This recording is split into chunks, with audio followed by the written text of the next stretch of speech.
조원봉의 라디오 2024년 9월 7일 오후 10시 21분을 전하고 있습니다. 댓글에 보니까 무효와 하자를 구별하는 내용이 있어가지고 같이 한번 읽어보겠습니다. 무효와 하자는 어떻게 다른가? 자, 여기 보면 무효, 사법에서 어떤 원인 때문에 법률 행위의 내용에 따른 법률 효과가 당연히 생기지 않는 걸 말합니다. 효과가 생기는 건 유효하다 그러고 효과가 안 생기면 무효다 라고 합니다. 유효와 무효를 구별해야 되는 거죠. 근데 제가 봤을 때 여기 법률 행위 이렇게 띄우는 것보다는 붙이는 게 낫습니다. 왜냐하면 민법 법전에 보면 여기 법률 행위 항상 붙여서죠. 법률 행위는 무효로 한다. 법률 행위는 무효로 한다. 이런 식으로 법률 행위를 붙여서 쓰기 때문에 조문 달달하면 여기에 물들어가지고 법률행위 붙여 쓰는 게 좋습니다. 다른 법률 효과 이것도 붙이는 게 좋죠. 법률 요건, 법률 효과 이런 거는 한 단어로 그냥 쓰는 겁니다. 법률 효과가 당연히 생기지 않는 걸 말하고, 예를 들면 의사 무능력자의 법률행위, 사회질서 이것도 붙이는 게 좋겠죠. 자, 여기 보면 사회질서 붙였습니다. 불공정한 법률행위 요건 띄웠었네. 근데 막 붙여서 쓰기도 합니다. 자, 임의규정 같은 경우도 임의규정 이렇게 써버려야지, 임의 띄우고 규정 이렇게 쓰면 국어적으로는 어떨지 모르지만 법학적이 아니죠. 법률적이 아니기 때문에 법률 용어 쓰는 식으로 써야 됩니다. 자, 이것에 해당하는 법률행위다. 이거 붙여 쓰시고, 자, 그 다음에 어쨌든 무효라는 것은 효력이 있냐 효과가 있냐 없냐 문제입니다. 유효 무효. 근데 하자라는 것은 뭐냐? 하자, 흠이 있다 이 말이죠. 법률 또는 당사자가 얘기한 상태나 성질, 어떤 이 정상적인 상태, 완전한 상태가 아니다 이거죠. 완전한 상태가 아니고 성질이 결여되어 있다. 뭔가 하나가 있어야 될 게 없다. 뭐 이런 뜻이죠. 민법 예를 들면 667조.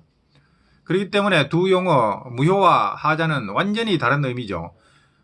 차원이 다른 문제죠. 유효 무효는 유효냐 무효냐 이거 따질 때고, 하자는 완전하냐 결함이 있냐 이 문제에 해당하는 겁니다.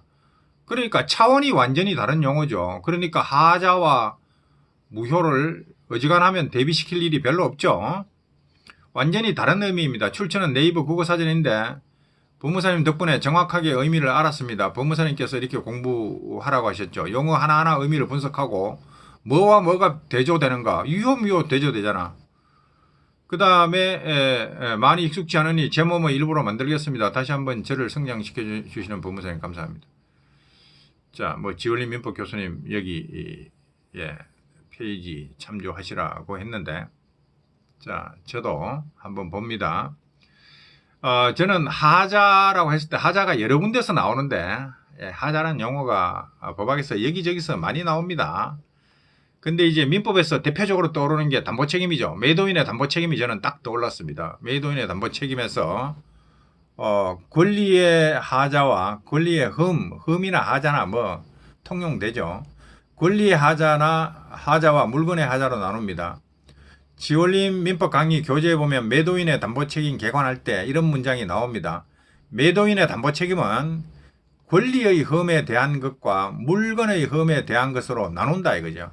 권리의 흠이 있느냐 물건의 흠이 있느냐, 물건의 흠이 물건의 하자죠.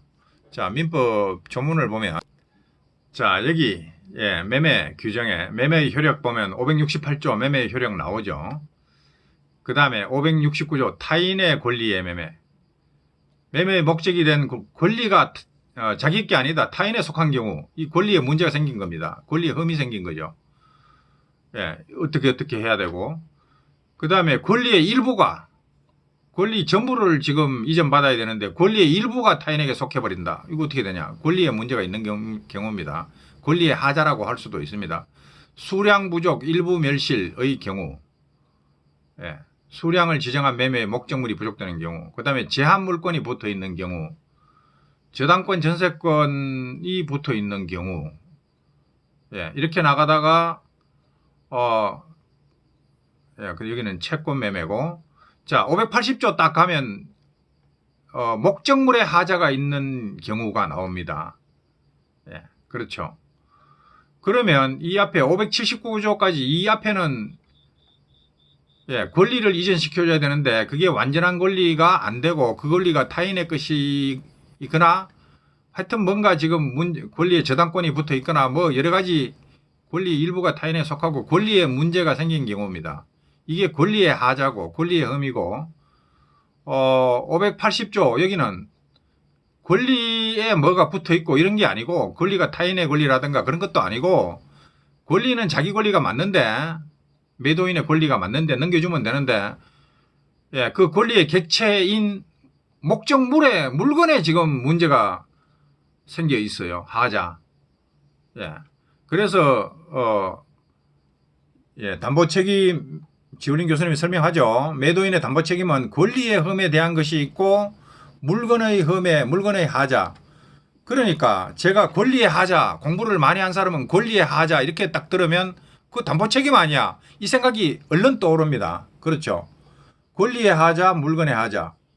이게 매도인의 담보 책임을 종류를 나눌 때 그렇게 나눴는데 갑자기 뭐 의사표시의 하자와 어쩌고 하면서 예, 의사표시의 하자가 있으면 그 의사표시 법률행위가 예, 취소 가능하냐, 무효로 되는 거냐, 뭐 유효한 거냐 이런 문제가 발생하는 게 의사표시의 하자죠. 근데 의사표시의 하자라고 얘기하면서 거기에 권리의 하자를 대비시켜 버리면 의사표시의 하자와 권리의 하자는 구별해야 된다. 이렇게 말해버리면 이거 완전히 생뚱맞은 거죠. 아니 권리의 하자 그러면 담보 책임에서 문제가 되는 물건의 하자, 권리의 하자 그때 권리의 하자가 문제되고 의사표시의 하자는 예, 법률행위 유효냐 무효냐 취소할 수 있냐 이 문제 이쪽으로 연결되죠. 그러니까 의사표시의 하자 그러면 법률행위의 유효 무효로 가야 되는데 의사표시의 하자는 권리의 하자와 구별된다 이렇게 말하면 도대체 구별할 필요가 없는 걸 구별하는 거죠. 예, 그 문제가 터진 겁니다. 자, 어쨌든 예, 하자라는 것과 무효라는 것은 쓰임새가 다릅니다. 무효라는 것은 주로 이 뭐 법률행위나 뭐 그런 쪽에서 무효냐 유효냐 예, 이 문제가 등장하는 거고 하자 그러면 예, 일단 가장 대표적으로 담보 책임에서 문제가 되는 게 하자입니다. 물론 의사표시 하자도 있죠. 의사표시 하자는 법률행위의 유효 무효와 관련이 있는 거죠. 근데 권리의 하자, 의사표시의 하자와 권리의 하자는 구별해야 한다. 이렇게 해버리면 생뚱맞은 거죠. 아니 권리의 하자 그거는 담보 책임의 문제인데 무슨 의사표시의 하자와 담보 책임의 문제를 대비시켜 가지고 구별해야 된다. 예, 물론 구별해야죠. 근데 그게 같은 평면에서 비교할 게 아닌 걸 비교하는 겁니다. 그러니까 제가 예, 이 사람 기초가 안 돼 있네 이렇게 얘기한 겁니다. 자, 여러분들이 예, 법 조문을 읽을 때도 그냥 무심코 읽는 게 아니라 예, 제가 법전을 읽으라 하는 게 뭐냐면 여기에서 매매 효력 이래가지고 여기서부터 쭉 하나씩 읽어보면 구분이 되잖아요. 아, 여기는 뭐 권리, 예, 뭐 권리가 어떻고 막 나오다 갑자기 580조에서 뭐 권리 그러다가 목적물에 하자 이러니까 이거는 물건에 하자네. 예, 그러니까 담보 책임은 579조까지는 권리의 하자를 다루고 있고 580조부터는 물건의 하자, 여기도 목적물의 하자죠. 예. 아, 이런 식으로 담보 책임이 구별되는구나. 이걸 조문 공부를 열심히 하면 이런 게 예, 구별이 돼야 된다 이겁니다. 처음에 조문 읽을 때는 읽기 바쁘지만 나중에 조문 읽다 보면 조문 제목만 읽어도 아, 여기 매매의 효력에 가면 이런 내용들이 규정되어 있구나. 이게 눈에 보여야 된다 이 말이요. 여기까지 합니다. 감사합니다.